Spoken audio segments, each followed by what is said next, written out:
Good evening everyone, कैसे हैं आप सब लोग। मेरा नाम है राहुल और मैं दूंगा आपको सीडीपी का practice set. Rahul Pandey official telegram channel है, इसे आप ज्वाइन कर सकते हैं for PDF and more information. पहले क्वेश्चन से स्टार्ट करेंगे। पहला क्वेश्चन है, तो पहला क्वेश्चन किससे रिलेटेड है, क्या लिख रहा है, बायगॉट्स की याद आती जेडपीडी याद आना चाहिए, इसके फोल्डिंग याद आना चाहिए, पहले लर्निंग होगी फिर डेवलपमेंट होगा ये याद आना चाहिए, लैंग्वेज और थॉट पैरेलल चलेंगे पहले 2-3 साल ये याद आना चाहिए। ठीक है, तो देखो डेवलपमेंट इज इंडिपेंडेंट नहीं, development proceed lag behind the learning process, विकास प्रक्रिया अधिगम प्रक्रिया के पीछे रहती है। सही बात है, इन्होंने कहा था ना पहले लर्निंग होगी फिर डेवलपमेंट होगा, तो आंसर क्या हो जाएगा, बी। तो बी सही है।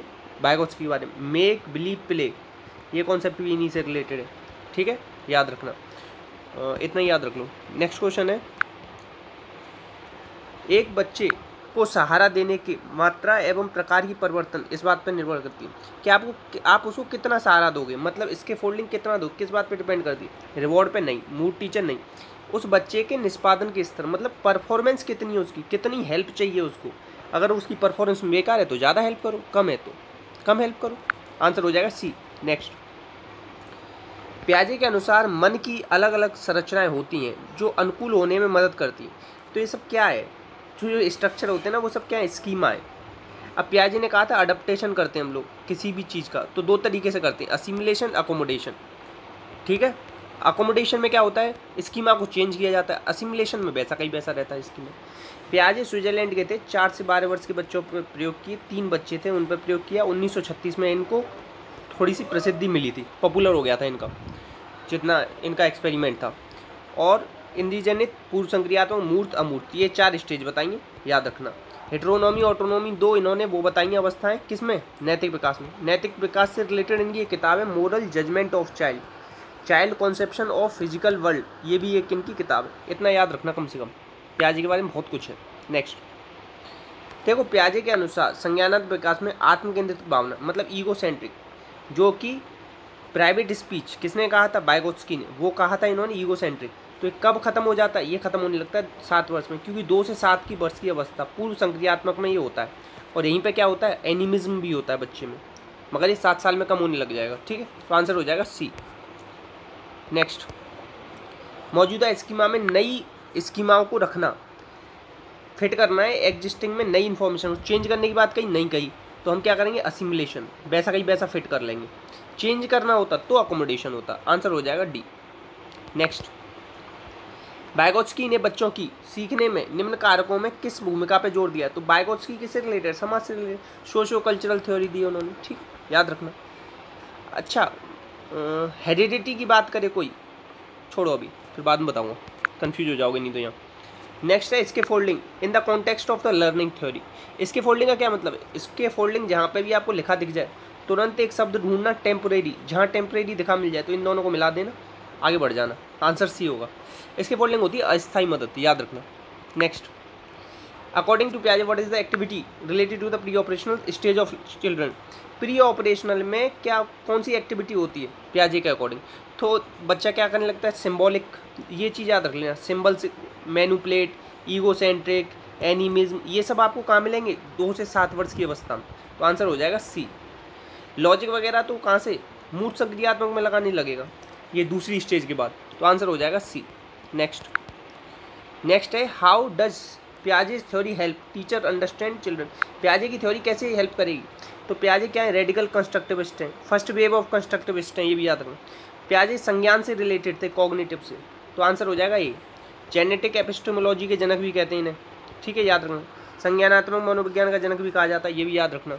Next, the term collective monologue, जो पियाजे की सेकंड अवस्था थी ना, उसी में आता है कलेक्टिव मोनोलॉग भी, तो याद रखना। ये किसने दिया, पियाजे ने, मगर डीप पढ़ना पड़ेगा आपको, तब समझ में आएंगी ये चीज़ें।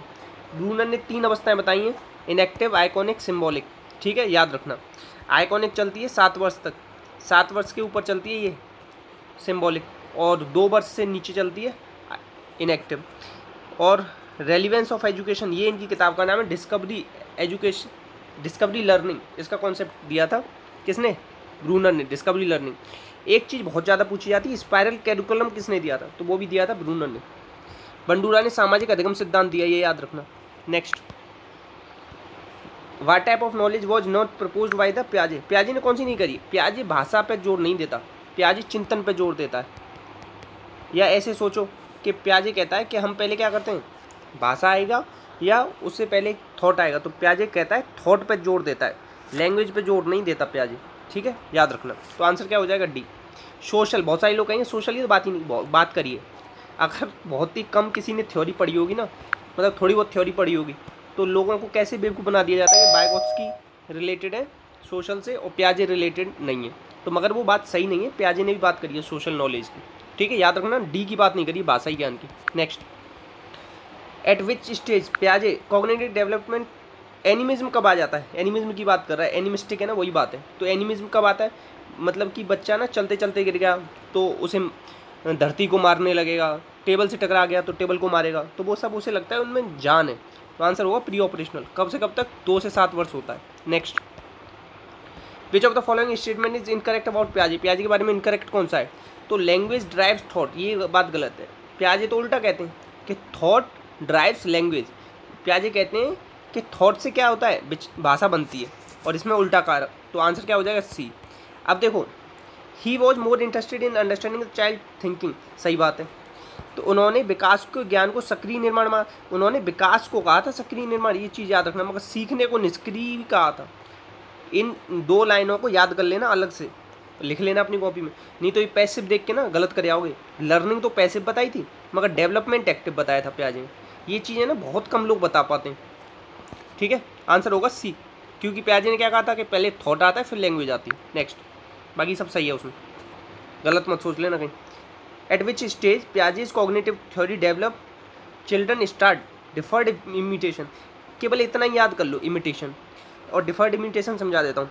जब अभी मम्मी नहीं है घर पे और बाहर से कोई आया, वो पूछने लग गया कि तुम्हारी मम्मी कैसे खाना बनाती है, वो बताएगा ऐसे ऐसे, तो जो नाटक करने लग जाता है ना, या नकल में उतारने लग जाता है, वही सब सेंसरी मोटर स्टेज है, पहली अवस्था है। इसकी 6 स्टेज हैं, reflex, primary, secondary, coordinate, tertiary, final. ये 6 स्टेज हैं इसकी, याद रखना। और ये फाइनल वाली में ही है ना, इसी में आता है क्या, वस्तु स्थायित्व, इसी में आता है। ए नॉट बी वाला जो है एक्सपेरिमेंट, वो भी प्याजे की पहली अवस्था से रिलेटेड है। आंसर हो जाएगा ए। नेक्स्ट, प्याजे ने प्रस्ताव किया कि पूर्व संक्रियात्मक बच्चे संरक्षण में असमर्थ होते हैं। तो देखो, संरक्षण मतलब ये वही है, कंजर्वेशन वाला कॉन्सेप्ट नहीं आता, क्योंकि इरिवर्सिबिलिटी होती है।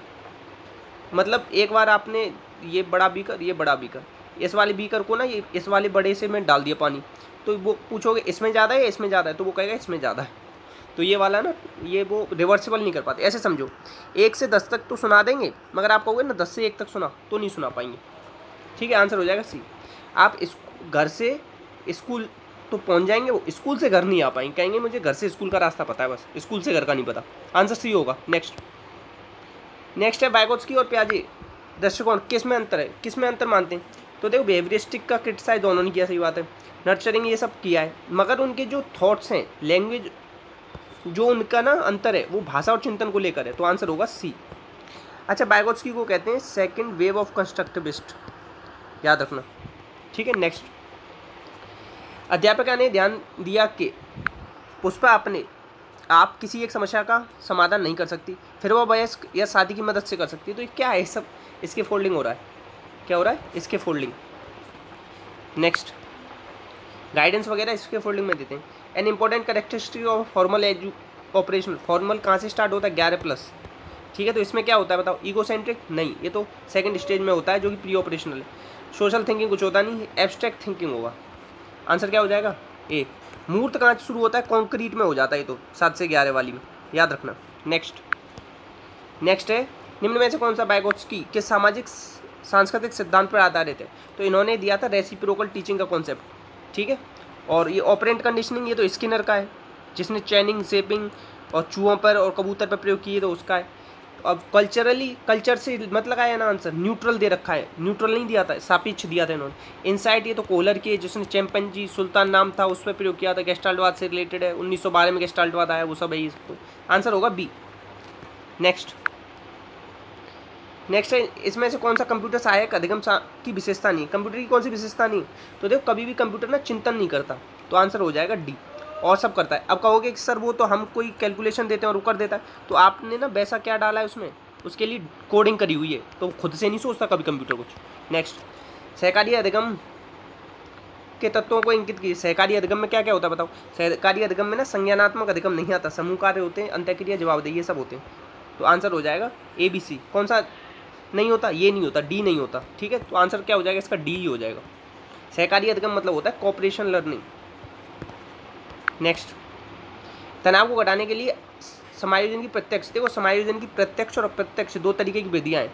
तो देखो ये जो दे रखा है ना, इसमें कौन सा ए बी डी ये है प्रत्यक्ष विधियां, और ये उदात्तीकरण मतलब अंगूर खट्टे वाली ये है अप्रत्यक्ष विधियां।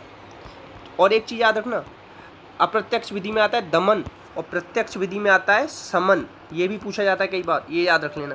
और ये प्रत्यक्ष, ये सब विधियां किसने दी, अन्ना फ्राइड। अन्ना फ्राइड ने क्या दिया था, अहम मनोविज्ञान। ये किसकी बेटी है, सिगमंड फ्राइड की बेटी। सिगमंड फ्राइड ने क्या दिया था, मनोविश्लेषण सिद्धांत। और क्या दिया था, मनोलैंगिक सिद्धांत। मनोलैंगिक की 5 अवस्थाएं, oral, anal, phallic, latency, genital. Phallic में क्या आता है, ओडिपस और इलेक्ट्रा। ओडिपस लड़के से संबंधित है, इलेक्ट्रा लड़की से संबंधित है। सब कुछ याद आना चाहिए, ठीक है। नेक्स्ट है, किशोरों के मानसिक स्वास्थ्य को कौन सा निम्न में से कौन सा निर्देशन तकनीकी नहीं है, मानसिक स्वास्थ्य के लिए कौन सी नहीं है। तो देखो कठोर, ये प्रतिस्पर्धा करना ना कभी भी नहीं होती, इसलिए ये आंसर लगा देना। आदत, ज्ञान और अभिवृत्तियों का अर्जन क्या कहलाता है, अधिगम कहलाता है। और ये क्रो एंड क्रो की परिभाषा डायरेक्ट पूछ लेगा, किसने कही, क्रो एंड क्रो, याद रखना। इसमें से कौन सा कार्य अधिगम का प्रकार नहीं है बताओ। तो अधिगम में ना कभी भी कल्पनाशील अधिगम नहीं आता, निपुणता, संज्ञानात्मक, अभिवृत्ति ये सब आते हैं, ठीक है।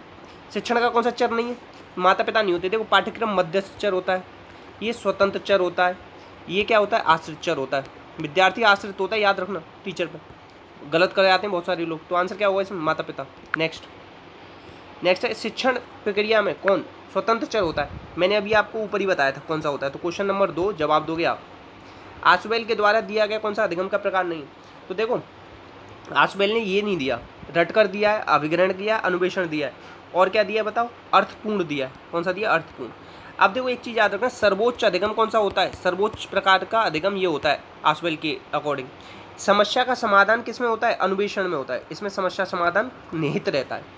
Cognitive view of education psychology, ये किसकी किताब है, ये है आशुबेल की। एक और लिख लो, purposive behaviour of animal and man, ये भी है। एडवांस ऑर्गेनाइजर मॉडल, ये किसका है, आशुबेल का, ये भी याद रखना। तो ये सब बहुत कुछ इंपॉर्टेंट है, और आधुनिक संज्ञानवादी कहते हैं आशुबेल को, ठीक है। तो ये सब कुछ याद रखोगे, कुछ इस वाले को जवाब आप देना, इसका मैंने आपको बता दिया, ये होगा आंसर। नेक्स्ट, इतने क्वेश्चन थे तो प्लीज़ शेयर करेंगे, बताएंगे कैसी लगी वीडियो। मेहनत करिए, पसंद आई तो बता देना, नहीं पसंद आई तो बता देना। बाकी अपना अपनों का ध्यान रखना। इसी के साथ जय हिंद, जय भारत।